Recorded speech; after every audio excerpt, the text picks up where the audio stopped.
Hi everyone, welcome back to Metroid Prime 2. I was about to say Metroid Prime 3 for some reason. Last time we got back to Space Jump and the bombs? Yeah, I think we got back the bombs. This time we're gonna be getting back... Well, no, we're not gonna be getting back anything, I think. We're gonna be focusing on getting some new stuff. Also, we can go over here now. What's that? Is that... Bandesium? No, Talor Calloway. Oh, okay. Yeah, a map station. It's not bad, it's not bad. We should probably use it, you know, before it becomes completely useless. Like, it's what the designers of this game were expecting us to do. To go back here to check what could be found. Anyway, yeah. The blue areas are the places we will not have access to for some time. Well, except this place right over here. We're gonna have access to all of this. But not all of this. Overall, though, this place is... It feels smaller than it should be.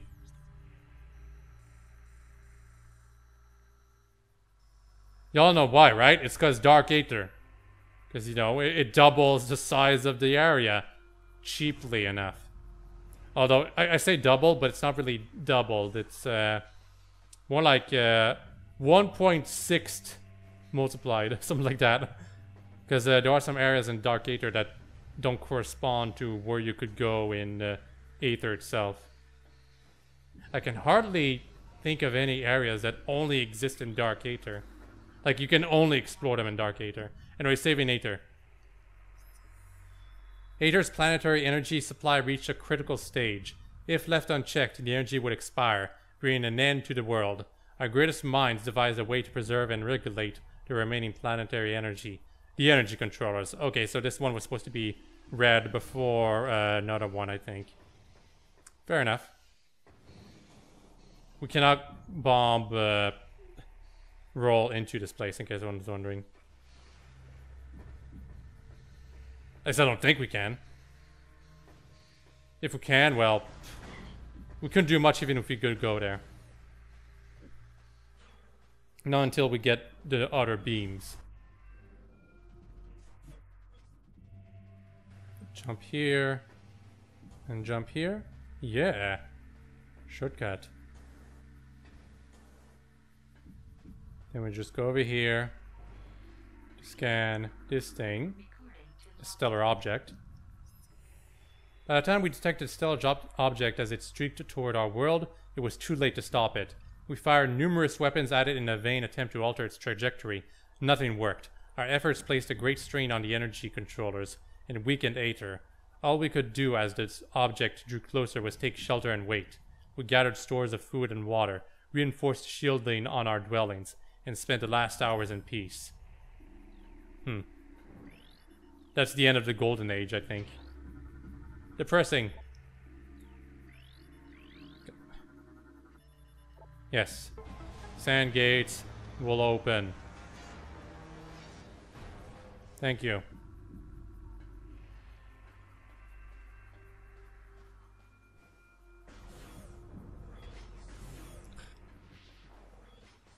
Now, what are we gonna do over here? Phase on? Mm-hmm. Hey, what happens if I blow up the phase on? They died instantly. You won't die instantly, but you will be damaged. If you try to make this thing explode when you're in proximity of it. There's something over here, right? Maybe in Dark Aether. Yeah, okay. Missile door. Huh, what's over here? Crude but effective device designed to harness wind power. Wall fashioned from wreckage of the space-powered vessel shot down by the GFS Chur. So these are the space pirates that were followed by the Galactic Federation ship. They seem to be doing better than the Galactic Federation, oddly enough.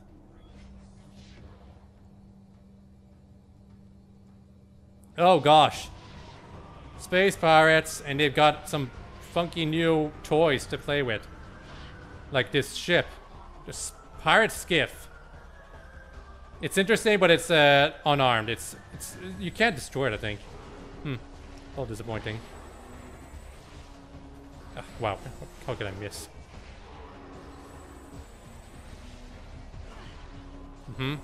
Anyone else? Apparently my missile stops auto-aiming if I stop locking onto an enemy. Are these grenadiers? Nope, still the same type of enemy.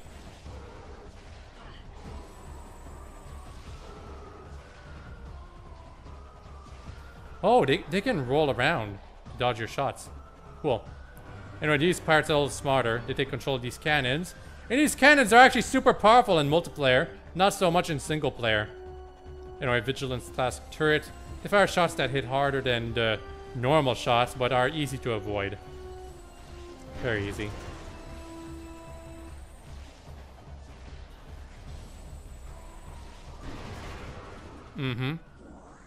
So yeah, in multiplayer, these things exist, and whoever takes control of it is pretty much invincible, because even though the thing has its own set of health, you can easily get out of it, and voila, you're safe again. Spider ball track. And nothing else over here. Aha, this is the place. Telluric alloy. Because we can't do any progress right over here, now can we? Although weirdly enough, we look up, we can see that there's a light door as well.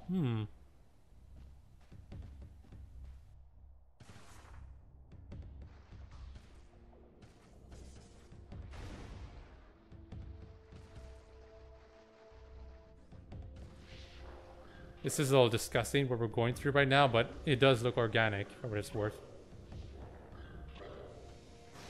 Oh, so look at all those pirates. They're going to the portal. They're all going to die. Oh, ow.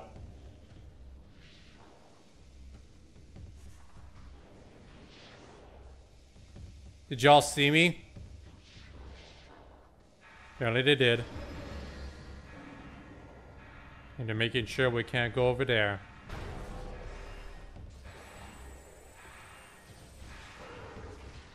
So yeah, there's a grenadier somewhere around here. It looks very similar to the pirates, but isn't quite the same.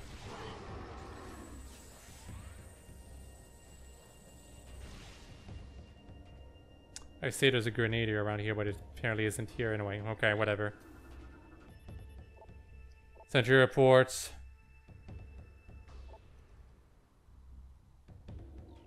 I think you got... Just slow down the video if you want to read it.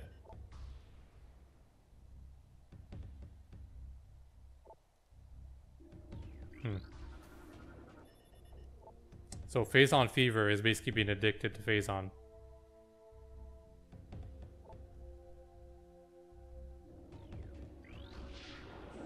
Then we got lore right here. Phazon raids. Phazon extraction raids are underway on Dark Aether. The toxicity of the atmosphere has taken a toll on our workforce, as have the hostile natives of that world. The science team is preparing survival gear to protect our work teams, and we have increased our security presence in extraction areas. Fortunately, High Command is sending more troops and supplies. I completely messed up the way the sentence works. Our troops and resources are spread dangerously thin, and this mission cannot fail. Too bad it will. That's Dark Aether. Can't determine origin of Aether's dark twin. Contains high levels of Phazon ore.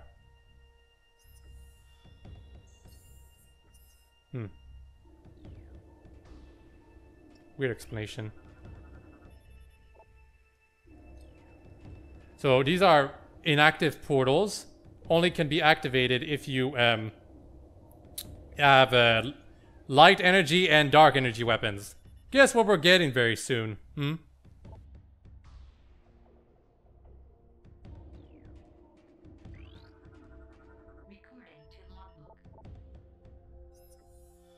The rift portal has been opened. The artifact weapon dubbed the Dark Beam by science team, provides the energy needed to open the portal, although for a limited time.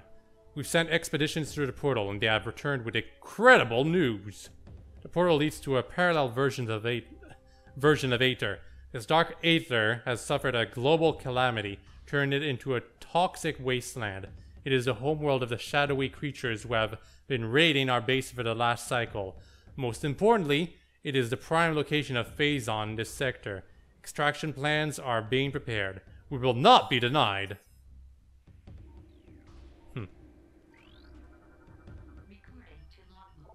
Cycle 5 is before Cycle 6, so these should have been read before. A spatial anomaly has been found within our base. We believe this rift in spacetime leads to a parallel dimension of some type, where we have been unable to interact with it thus far. A strange artifact was found near the anomaly as well, and maybe some weapon or some generator of some kind. Perhaps it is the key to accessing the anomaly. High Command is eager for reports on the relic. A new weapon for our arsenal is always welcome. Gosh, I shouldn't be talking so much. The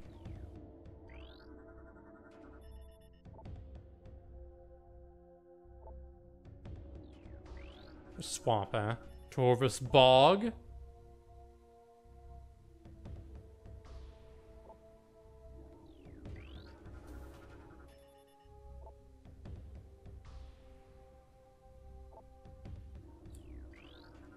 They already have Metroids. They still have Metroids. It's weird.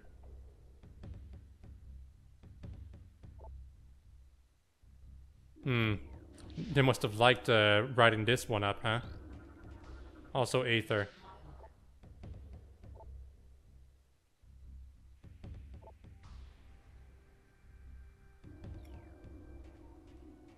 Oh, and more stuff here. Cycle 4! Oh wow, Cycle 4 is even before Cycle 5. Intelligence reports on the indigenous population of Aether on air. This planet is not at peace, nor are the inhabitants docile. Evidence of a Class 4 conflict is present here, though hostilities are at a minimal level now. Our territory has suffered several raids by a strange type of shadowy creature. These raids have caused considerable damage, and we have requested more combat troops in response.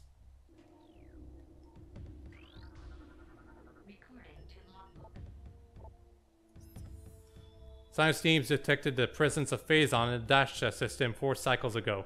High Command authorized the deployment of our teams shortly thereafter. Our orders are to establish a base on planet Aether and evaluate local Phazon resources. But because this world lies on the periphery of Galactic Federation territory, we are following stealth protocols at the highest level. A cadre of elite commandos has been dispatched to provide security for our force as well. This operation is now underway. So, this, out of all these scans, was supposed to be the first one to read. Whoops.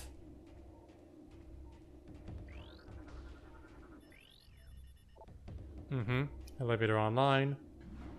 It was blue before, but I didn't really have to scan it. And more scans over here.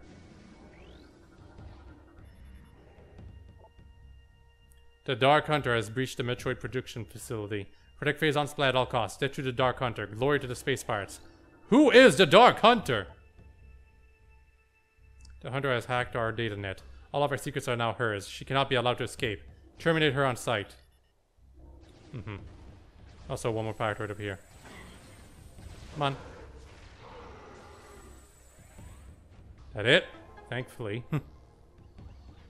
Was that part waiting for me to be done all this time? Weirdo. Oh, there's another one right here. Can I jump through this now? Weirdly enough, no I cannot.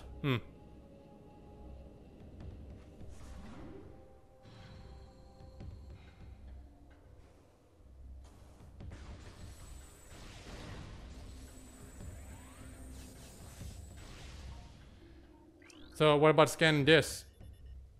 Dark Hunter analysis. Scans of the Dark Hunter have revealed she grows stronger as she consumes Phazon. Already a class platinum AAA threat level, we shudder to think of her power level if she consumes our entire Phazon supply. Probably over 9,000, you silly pirates.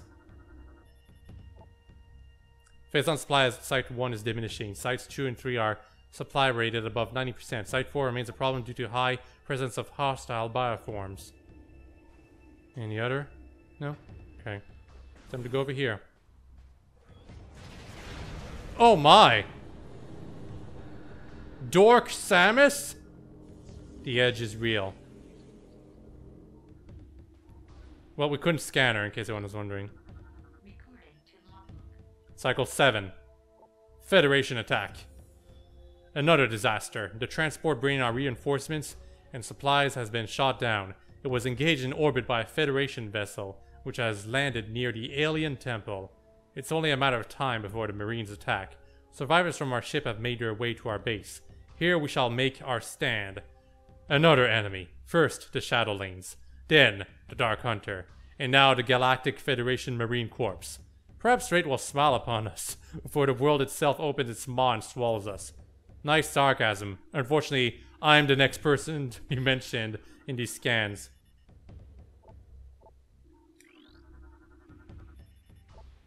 Yeah, it'll just like scanning everything, you know, because it stops being blue once you've scanned it. Okay, now that I'm over here, I can actually scan this. Planetary energy is like critical. Carrying violent climate changes and tectonic shifts.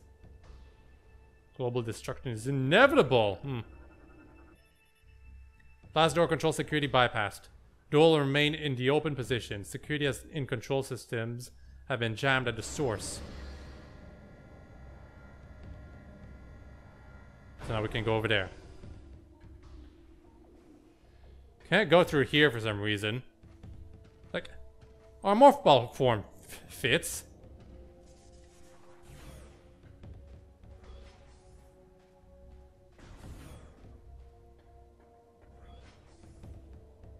Any parts?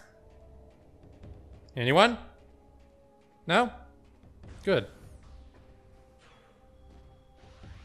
Oh, and now we got space-powered turrets. Humility class turret.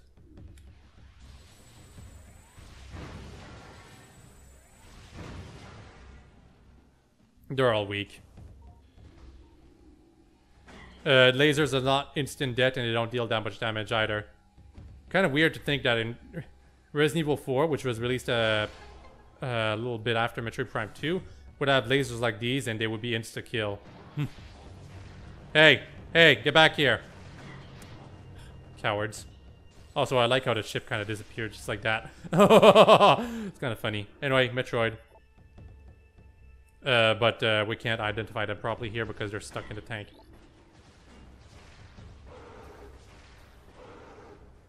Oh, multiple missiles? Okay.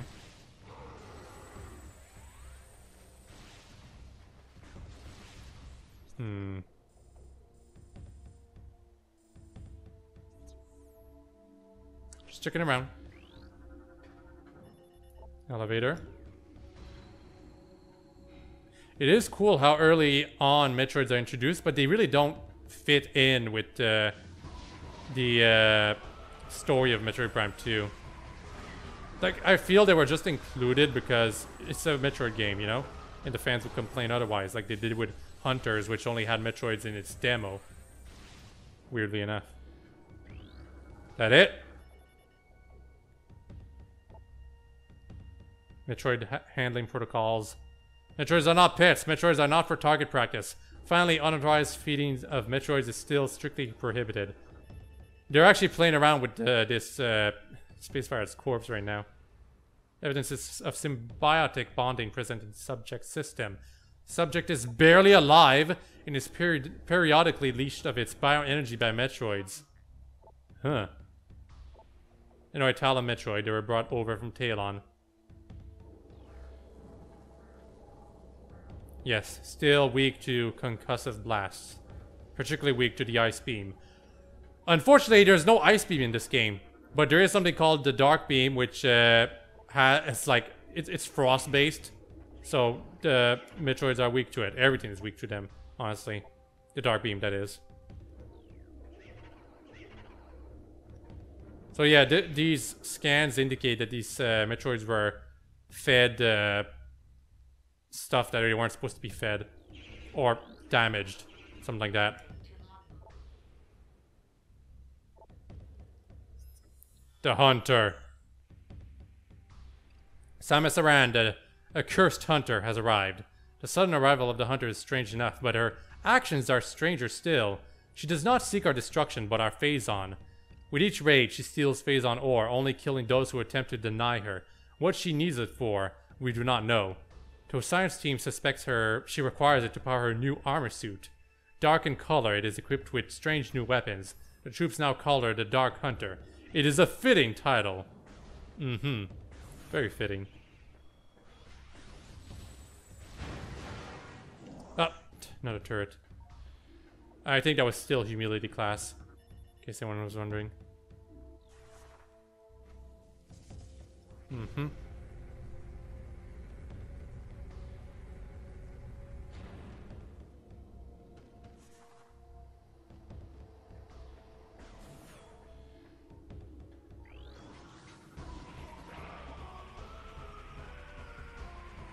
Yeah, I just want to scan first. The Dark Hunter was spotted near the Metroid tanks. She attempted to breach the containment racks without success, then escaped. Perhaps she is behind a recent Metroid theft.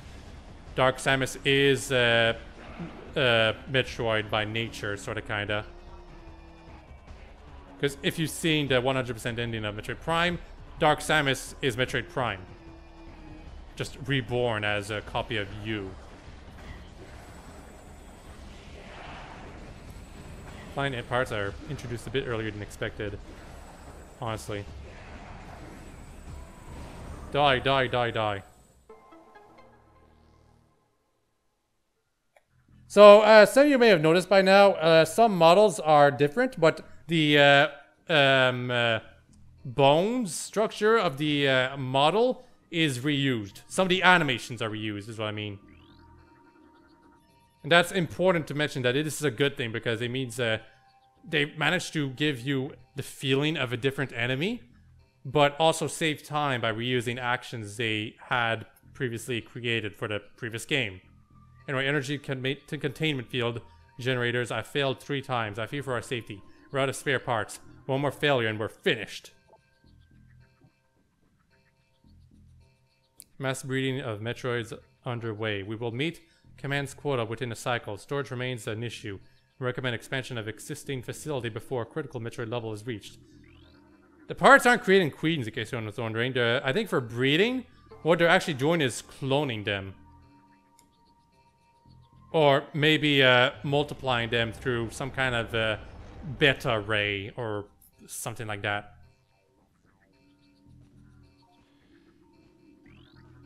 It's explained somewhere in one of the scans, I believe.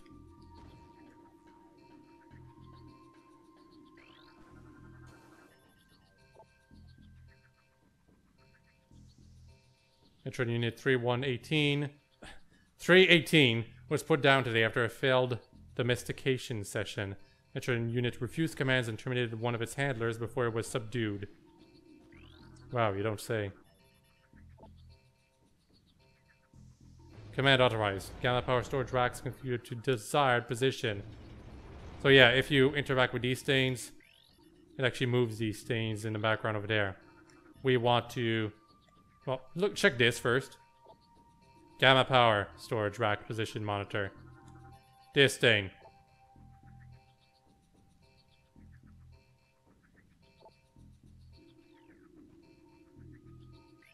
In a year? Brain functions? That means he's in a coma.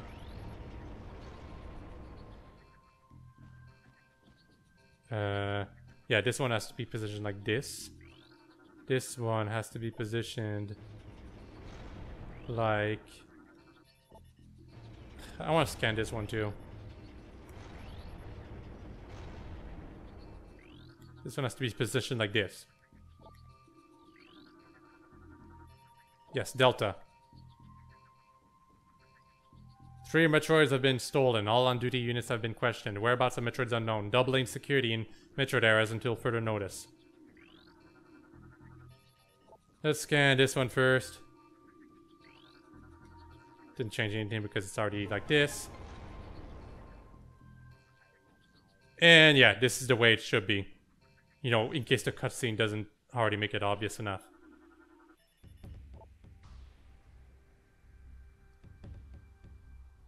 Science team believes the Metroids can be trained.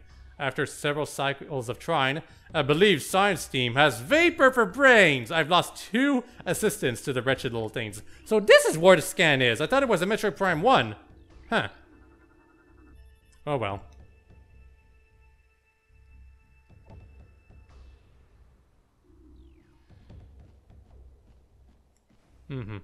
Okay, that was a lot of scans for pretty much nothing.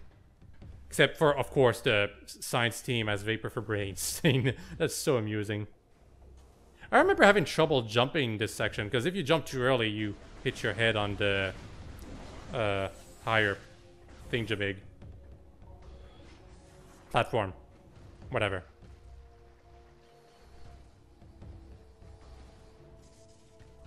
More fall puzzle.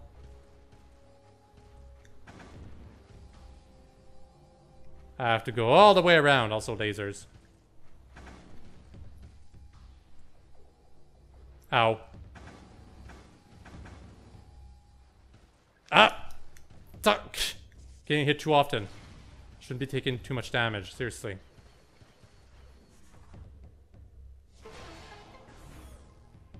This is normal mode, but it's like, come on. Oh, thankfully we have a safe station right here. Yeah, I can keep playing for quite some time still. Security breach.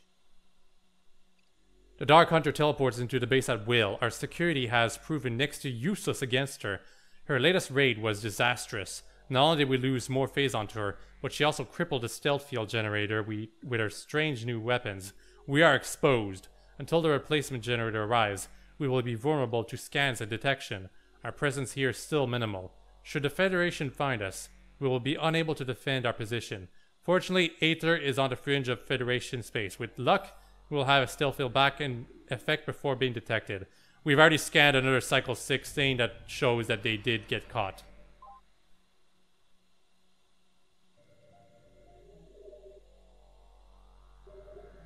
Like, it was when we saw Dark Samus in this area.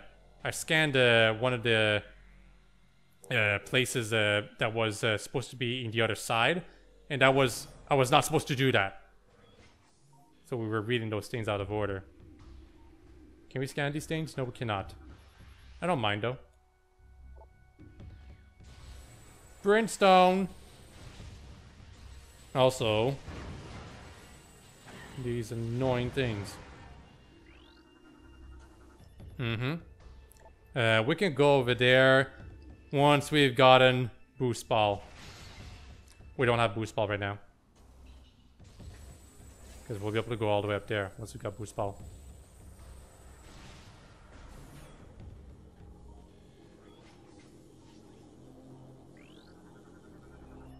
Oh, well, hello there.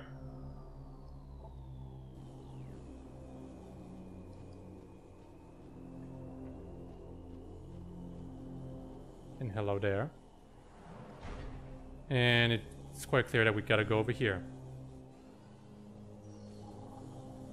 You having fun, Dark Samus? You love that phase-on energy?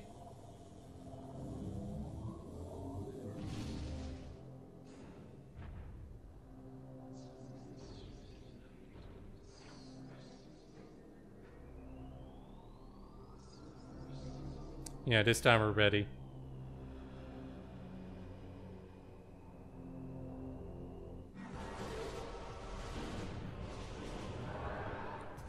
Dark Samus, we've clearly seen Dark Samus is much faster than Samus, but we can take her on, don't worry. Also, she's weak to missiles for some reason. Dark Samus, that is. Trying to scan her right now, come on. So Dark Samus 1, in case it's not obvious, we're gonna fight her multiple times. Phase-on powered entity, powerful distance attacks. It's Metroid Prime, but much weaker. She's not nearly as strong as she used to be as a Metroid Prime. She can use missiles herself, but once again, she's actually weak to missiles if you can manage to hit her with some. The thing is that if you just casually keep firing missiles all the time, she's gonna invoke a shield that's supposed to protect her. Not always, though.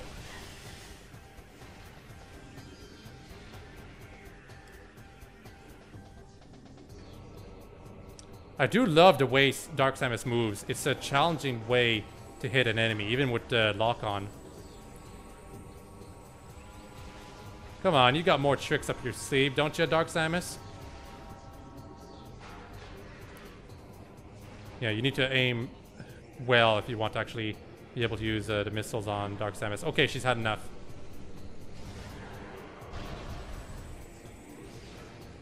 Yeah, she's powered up! Her power level is increased. Now she's Super Dark Samus. With this weird morph ball kind of attack. She looks vulnerable when she does this, but she's actually quite invincible. Ow! You have to time those missiles really well if you want to punish her with them. If you shoot too quickly, it just bounces off.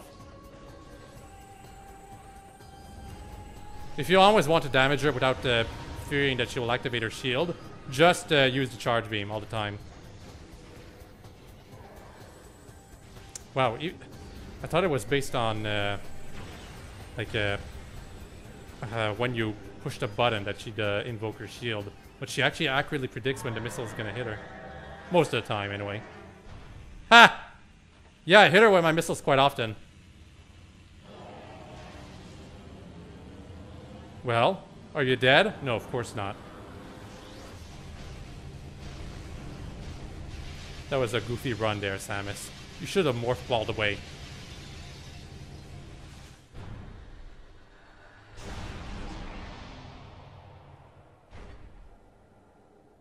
Well, disintegrated. Clearly we won't see Dark Samus appear ever again.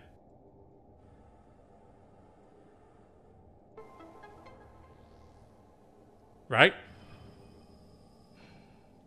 No, of course not. I'm being sarcastic. You all saw the scan. Dark Samus 1. Also, if you look carefully, you can see the phase-on all around here. It's still there. I think it dissipates after some time, though. Anyway, phase-on, Dark Aether entry. There's lots of it over here.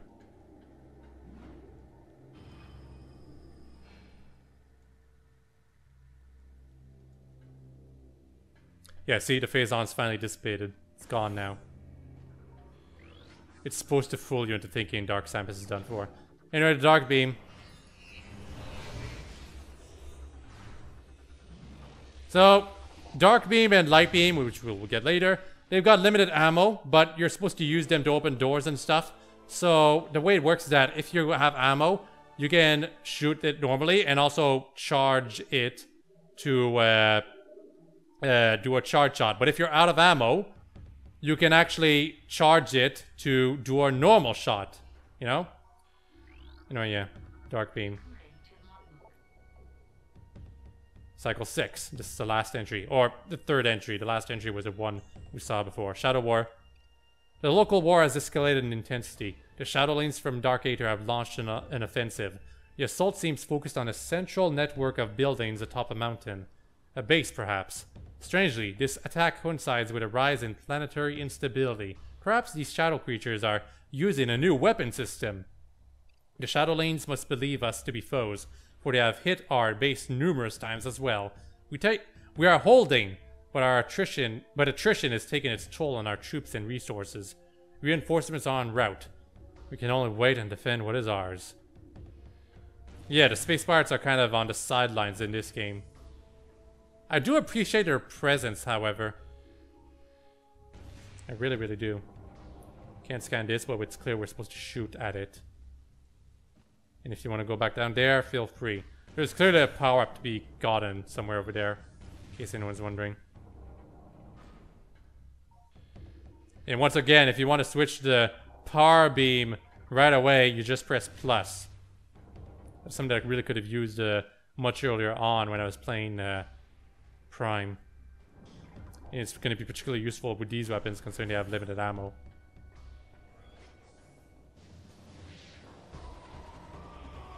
For reference, you start with 50 ammo. There we are, Grenadiers. They launch grenades.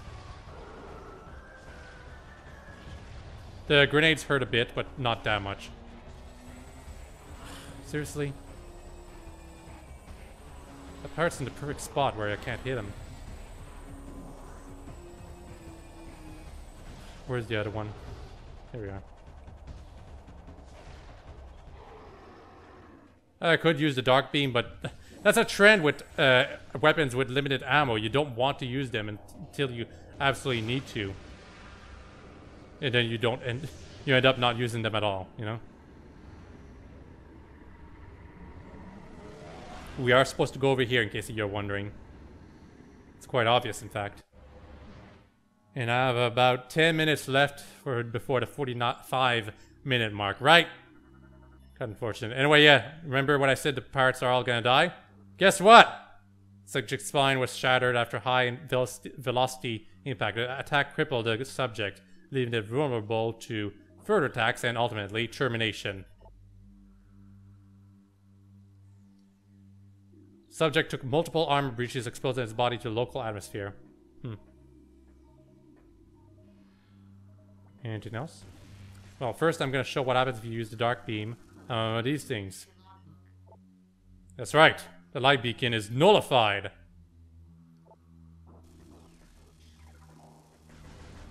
If you use the light beam afterwards, though, it frees it. Also, if you shoot it repeatedly, it also frees it, but it takes a multitude of shots. For reference, we don't want to use the dark beam on beacons, but you know, if you want to identify that the beacon has been nullified, you gotta check that out. Oh, speaking of which, there's another nullified beacon right here. This one's already been nullified. But we can free it if we keep shooting at it. Yep. What's this thing? Oh, bridgestone.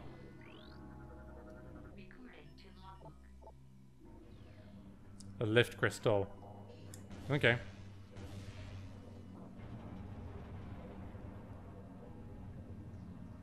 Yep.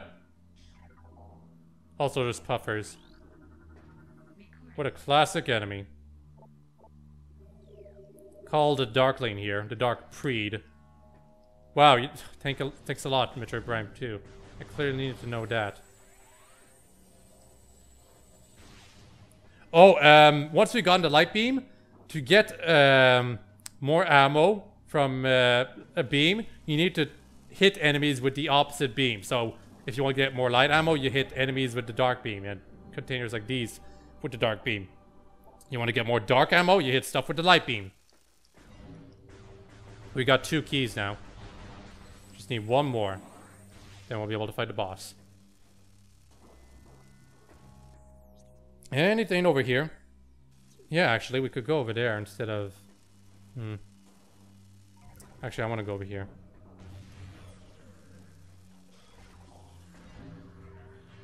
Yep. Okay, so I got a safe zone, an enemy into a safe zone here, but for some reason, it wasn't being damaged by the safe zone. That always confused me. I always figured they should at least get their health drained by the safe zone, but they do not. Also, that's a big missile pickup. 10 rounds of ammo. Also, unsurprisingly, we can't do anything here. Oh well. I had to check. You know, to be sure.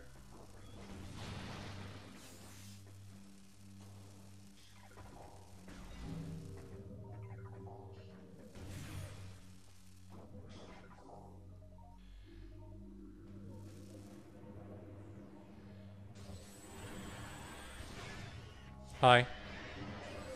It's a name. Don't get too close to it.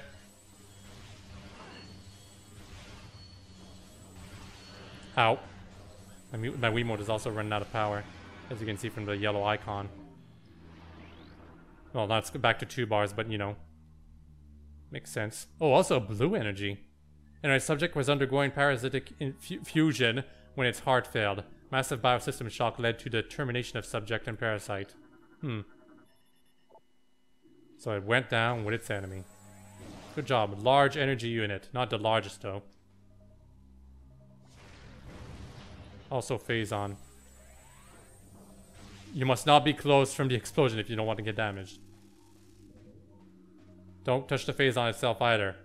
Unlike Metroid Prime 1, you will not get a Phazon suit, which means It's always dangerous to be near it. Oh my goodness, what is this? Bendesium? Ugh. These are nasty little scamps. I hate them. Ha! 2 at once. Well, phase-on containers right here, but we don't want to do anything with them because we're too close to them.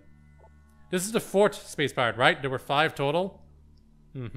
Subject's chest armor was compromised by multiple high-energy strikes, then penetrated by a piercing weapon, terminating subject's life signs.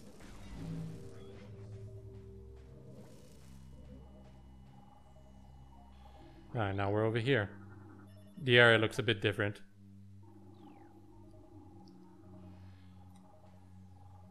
Well, oh yeah, well, we broke it open in Aether, so obviously this is going to be open here too.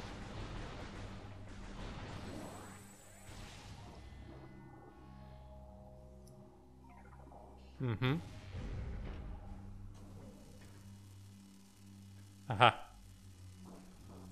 And now we can go over here.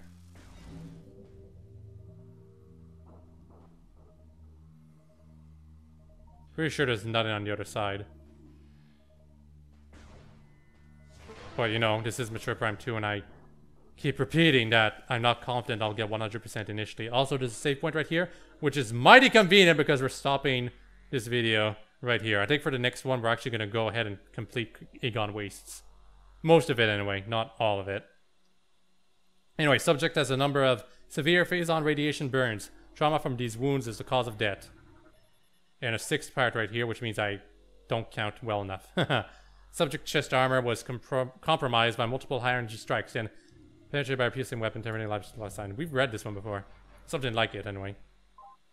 So, I hope you've all enjoyed this video and have a nice day. Next time, the rest of Aegon Wastes, at least for the first visit.